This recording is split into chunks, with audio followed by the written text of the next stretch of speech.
Okay, this morning I wanted to talk you through these cards. What I wanted to do, I definitely wanted to use the layering stencils, the fir tree layering stencils for you today, and just the stencils, because I wanted to show you how you can make like single layer cards, which I think would probably be really good idea, and a really quick way to batch make Christmas cards. Now, you know what my lives are like. I do like to give you various different techniques to sort of take forward into your own crafting, so you can make cards sort of far more elaborate than the one I'm making today. But say I'm all about giving you the tools and the techniques to actually make the most of the stencils and the dies and everything that you have in your stash at home. And the other stencil that I want to use today, because I've seen a few messages in the group just wondering how to use them, and so I thought I'd just bring them into you sort of on this live and just give you a little bit of a refresher. Now, it's these double aperture art stencils. There are 3 different designs or shapes. There's a stencil and a circle and a square one also. So, and if I just show you, just to jog your memory, it's, you get the stencil and you have the aperture, but you also have all of the inserts in all of the incremental apertures within the largest one. You have 2 stencils, so both stencils work with each other to form a frame, which is what you can see around the outside here. This works both for the circle and the square stencils also. So I'm pretty sure there'll be some of you out there who do actually have these in your stash at the moment. But if you don't, you can still use this technique, because you'll be able to create yourself a frame with any of your nesting dies. Excuse me. If you think about it, Lisa has done a couple of circled nesting sets. She's done the triangles, the rectangles, the squares. So you'll be able to cut yourself out a frame and base out of card, basically the same as what we have here, and you'll be able to achieve the same technique that way. So just because you don't have the stencils, it doesn't mean that you won't be able to go on ahead and use this technique. So I just wanted to give a little refresher. Again, also I'll be using Lisa's ink, so I just want to show you how the different ways to use them, how to blend them, because I think the more that you see that, hopefully give you the confidence to use them, and just a couple of techniques using that also. Now you can see that I've done 2 different cards here. I shall be using the blue one today, because you can see the blue inks that I've got sitting out there. They're basically created in the same way. I just wanted to show you a couple of different looks. This one I thought had quite a sort of a vintagey feel, more of a traditional Christmas colours on there. But you can see, if I just tilt that to the camera, can you see? Yes, you can see that I've actually got some heat embossing on there as well. So I wanted to just show you that you can use a clear embossing ink through the stencils and add a little bit of embossing, just to add a little bit of dimension. Now, I'm going to be using Lisa's embossing powder. She doesn't have any of that in stock at the moment either. But if you bear this technique in mind for when Lisa brings out her glitter pastes, which I think are due out on her next shows on Monday, then this will be ideal. So as I say, you can always mix and match and substitute products in for what I'm using, but I think it's just useful to see the techniques. So enough chat, shall we get on and start making? Okay, so of course we're using Lisa's stencil, so we can use the brilliant Ulti-Mate. Again, not essential, because you can always use some tape and mask your stencils down that way.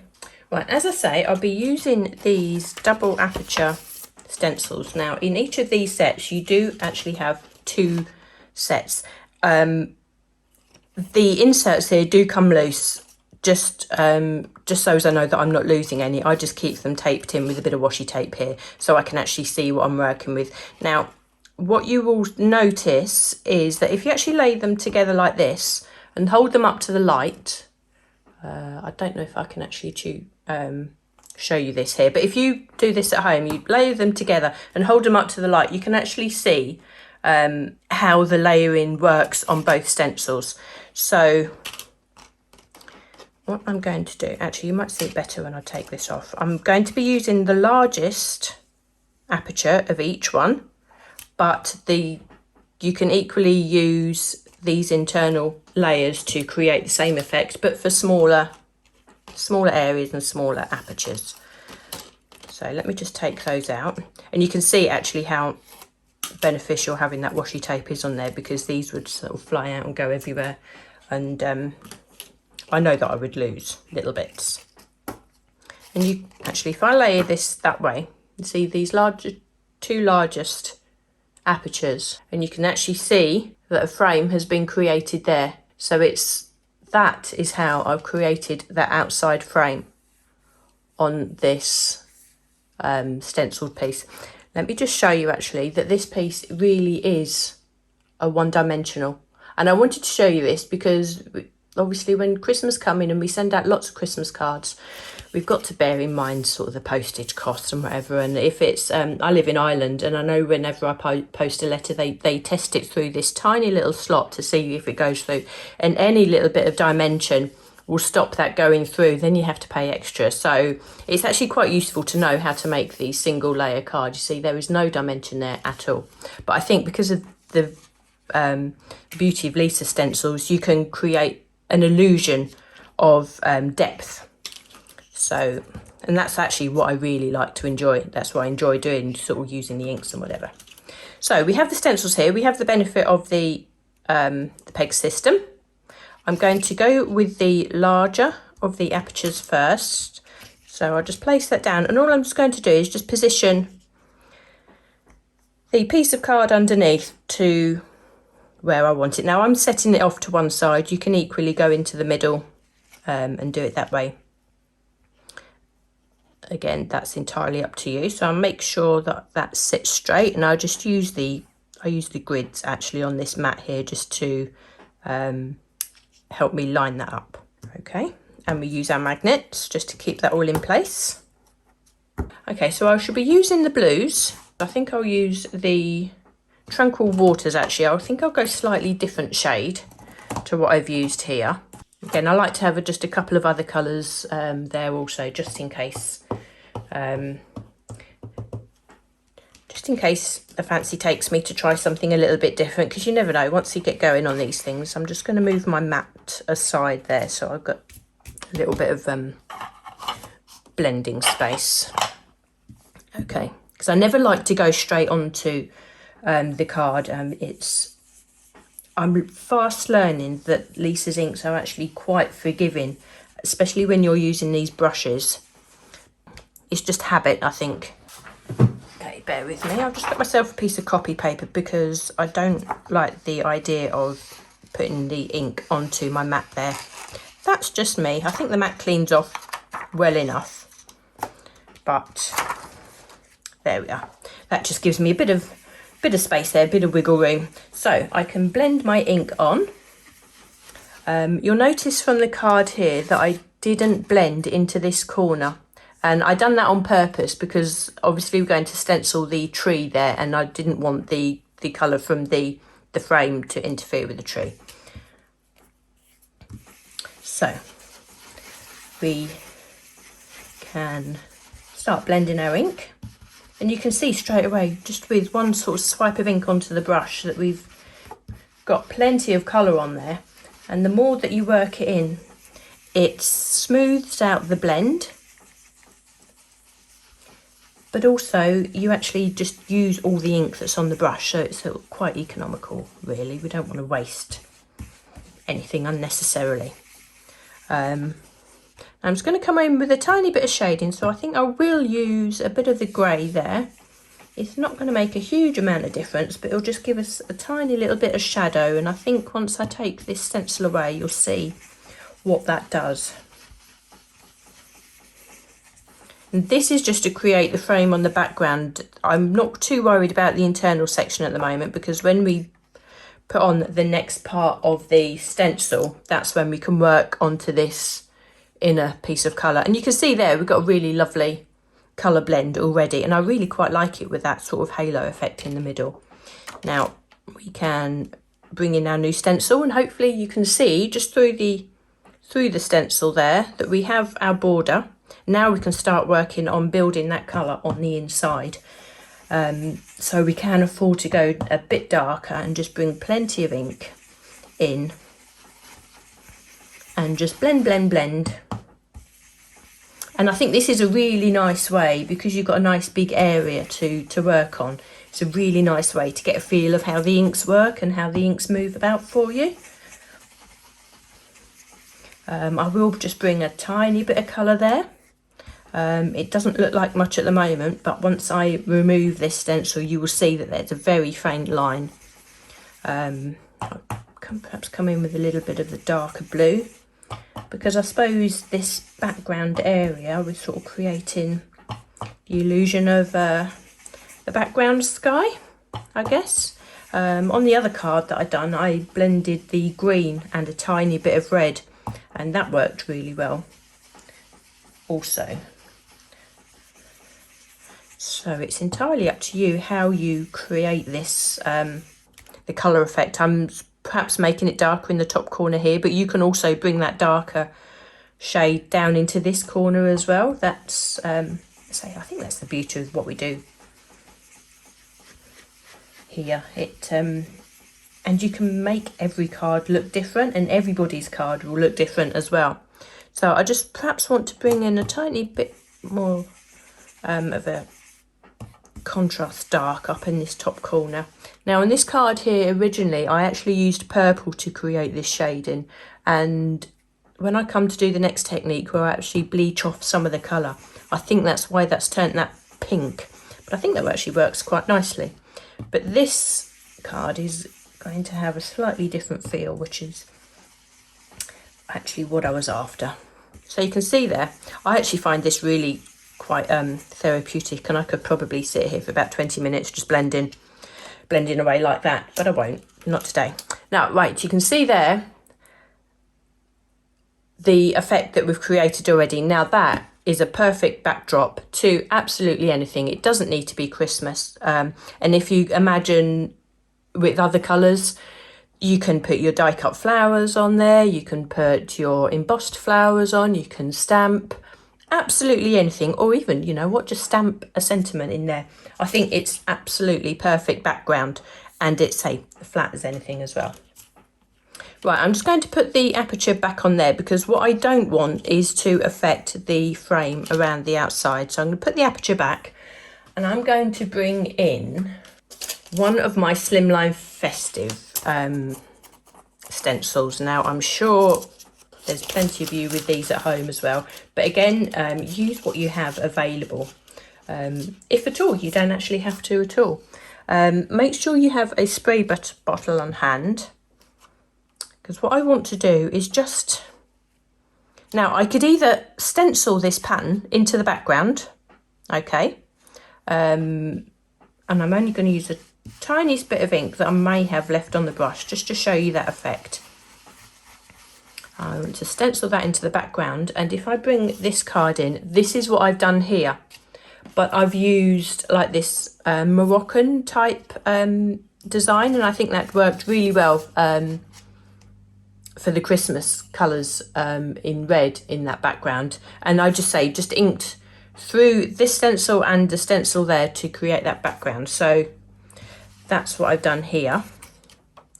Now if I pull that away, I don't know, let me look. Oh yeah, you can see actually that's so faint, but I really love that, because that looks so artistic. And if I pull that away, that's just a beautiful effect, don't you think? Okay, but I will show you another technique. So I put both stencils back on again. It doesn't really matter if I don't line this up, but I will, she says. There we are. Because what I want to do, I want to bring in like a microfiber cloth, and you can use perhaps a paper towel, but I think a microfiber cloth might be a little bit better, because it won't go quite as wet, and you have a spray bottle. What I want you to do is just sort of dampen. I'm just going to do this off screen so I don't spray it on everything, and I just want just to dampen the cloth, you see, don't want it saturated because you're probably better off working with, you know, less is more. And what I want you to do is just hold that onto the stencil. And if you find it's perhaps not lifting up enough ink, just slightly dampen it again. And just hold that on the stencil. And for those of you that watched my live, would have been last week, where I actually sort of spritzed the background and you created that rainfall effect type look. That's basically what we're doing now, but instead of it being sort of random and by spritzing the whole background, we're actually lifting off through the stencil. And the reason why I'm using the microfiber is because I have a bit more control over the wetness, because I don't want to sort of go in all guns blazing.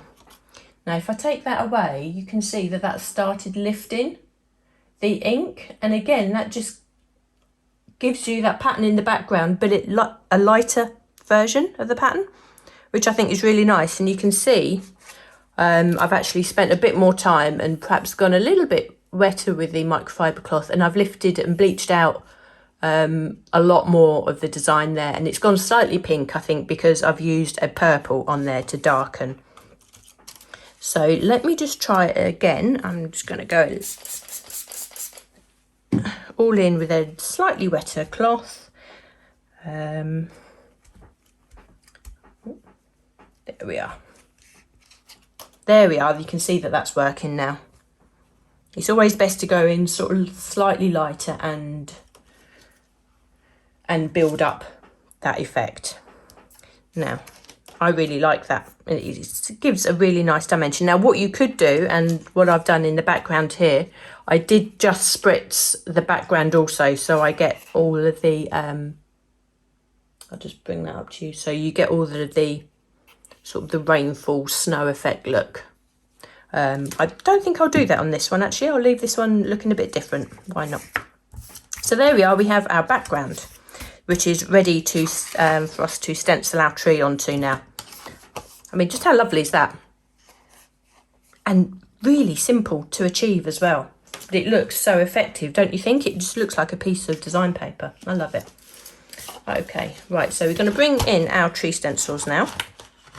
So now we just need to just rearrange things a little bit on our mat so we can stencil our tree. Now we have the choice of 3 trees, and I think going with a larger one actually works really well on this.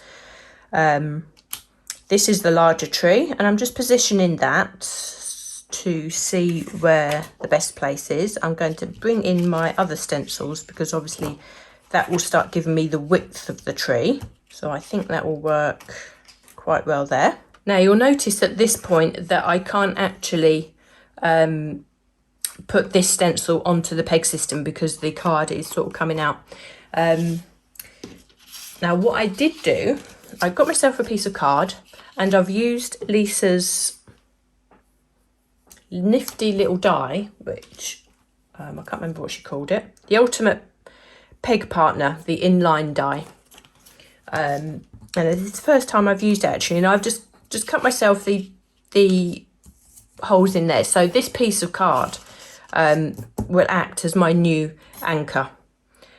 So what I can do, what I'm doing, I'm slotting my piece of work under that piece of card, and the stencil is going over the top.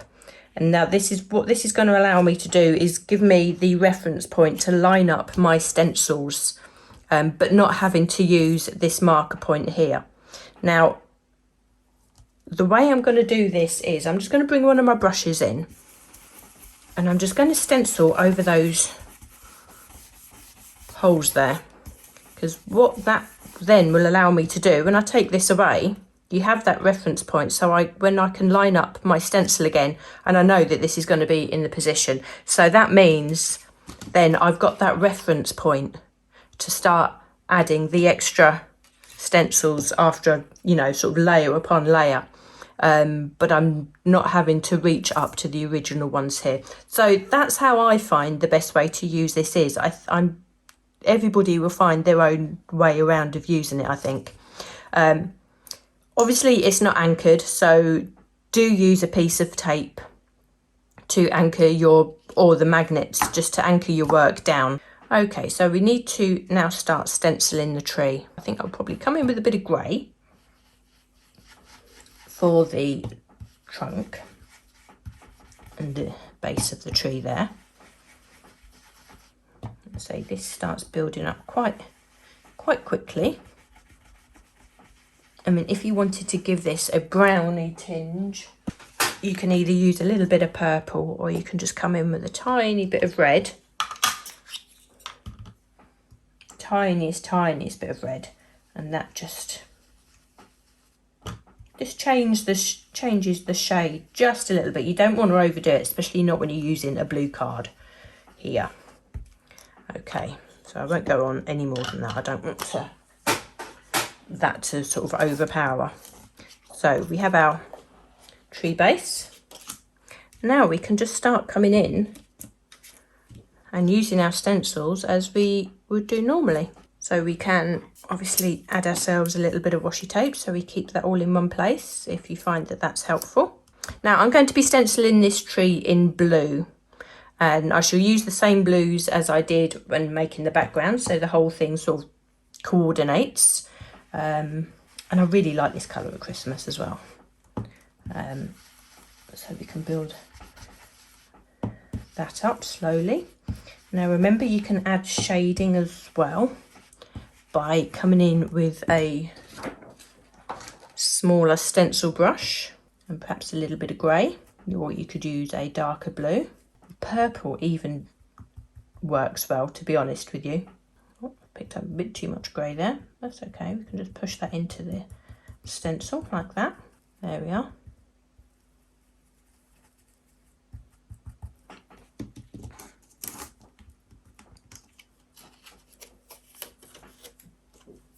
Very quickly these trees build up really nicely.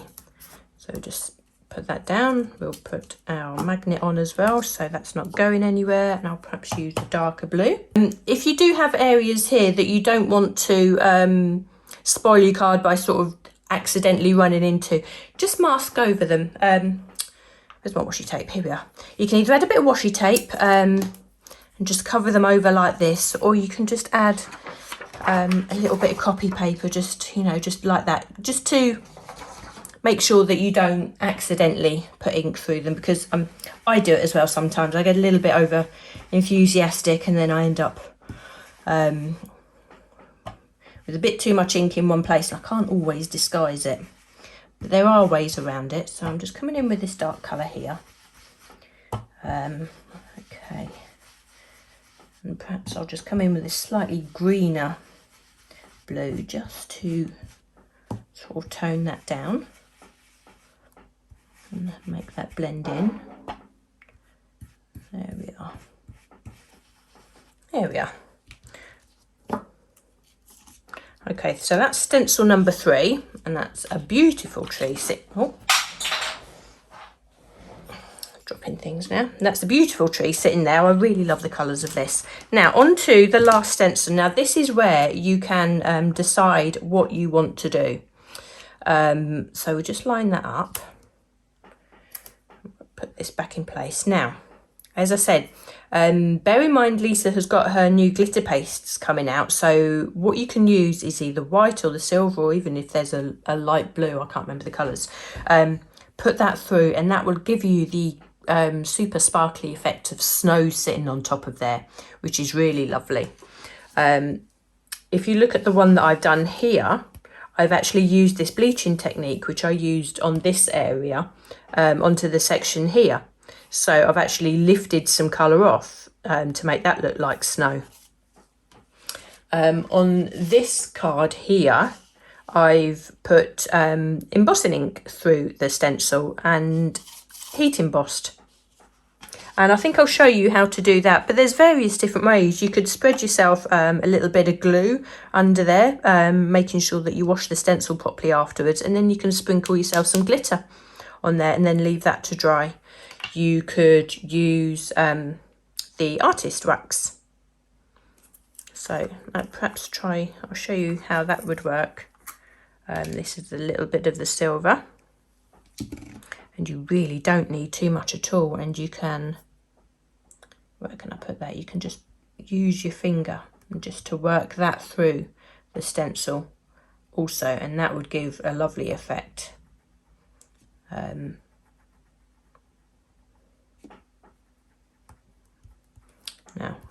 I'll just lift that and I'll show you just how that works. It all depends on what you've got at home and what effect you want to have. Now if I just lift that and just show you, when the light catches that, you can actually see that, and that will give you a lovely effect, I think, all over the tree.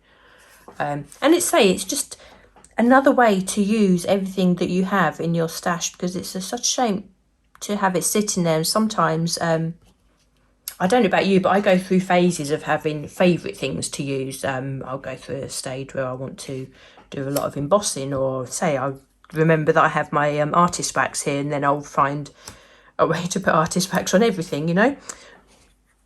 But I want to show you today is just how these things work, just to give you that depth of knowledge, really, just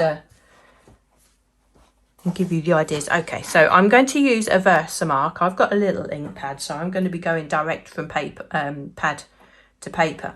If you have a larger ink pad, you can absolutely use one of your blending brushes or a stencil brush to work this through the stencil. The only thing I would say is perhaps allocate, if it's something you would like to do, perhaps allocate just one brush to that. But you don't want to ruin any other blending that you may do.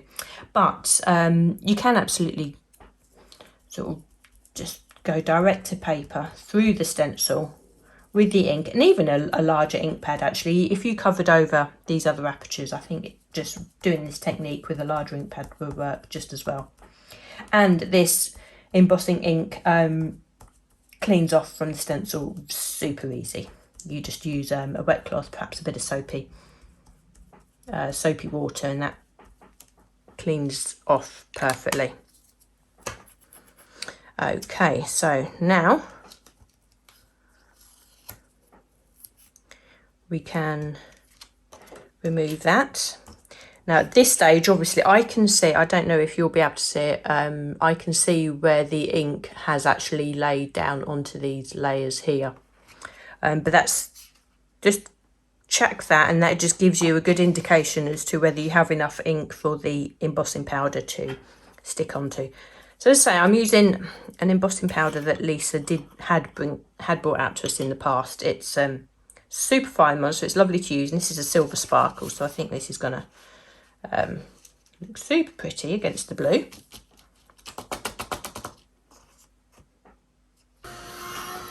Just let my heat gun heat up as well. Let me put that over there. Now while that's heating up, I'm just going to stamp my sentiment on the side here. Again, you will all have sentiments bought from previous collections from Lisa, or dies. There's a whole collection of Christmas stamps. I'm using the Snowflake Sentiments set, which I think is from last year, so there's a very good chance again this isn't in stock, but it gives us a lovely selection of sentiments. So I'm just going to put these on my stamping block. Now I could use my stamping platform, but at this stage I think I'm going to use Lisa's Cloud9, which again I think has definitely taken over my love of the VersaFine. I always used to use VersaFine Black, the Onyx Black, but Lisa's works just as well, and I'm always confident in Lisa's inks and stamps, and I will just put that directly onto the card. Now my heat gun has warmed up enough. Now I usually like to let my heat gun warm up because it means I have to keep the heat on the cardstock for less time, which means it warps it a little bit less. But I wanted to show you this finish today. Hopefully I've got the angle of that right and you can see that turning. Perhaps if I do it that way, and hopefully you can see as the light catches the embossing powder turn. It's one of those tricky things to always show, but it gives a super effect, and I really like the silver against the blue. Okay, there we are. Hopefully that heat gun wasn't too noisy for you. It's actually quite a quiet one. Okay, and there we are. We have the card finished, and you can see you just have that bit of texture, which, because everything else is so flat on the card, just that little bit of shine just adds that little bit of interest for you. So I have my card base ready, and I can mount that onto there. And there you have, I think, a really lovely card, Christmas card, that you can be proud to give to somebody. Or even, it'd be ideal for batch making if you're selling for charity work and things like that. I think that's really lovely. Now, if you are one of the lucky people also and manage to get some of the mermaid tails that Lisa used to bring to us, which I'm sure I think we do have some die-hard fans here, then add yourself a little bit of glue along the base of the tree, or anywhere you want really, and sprinkle yourself some mermaid tails on there. Again, if you don't have these mermaid tails, I'm sure you've got some other glitter that you like to use. And oh my gosh, I forgot how pretty these were. Now, I'm not a sparkly person at all, but I do love working with these. I really, really do. How pretty is that? So hopefully that all made sense to you. I'm going to stick that down a bit later. And if I bring in this other card now, hopefully what you can see on this card makes a lot more sense, and it's a lot more relatable. You can see how the effects were achieved. Again, I just want to bring to you sort of different techniques, as opposed to bringing you an all singing, all dancing card, which is lovely.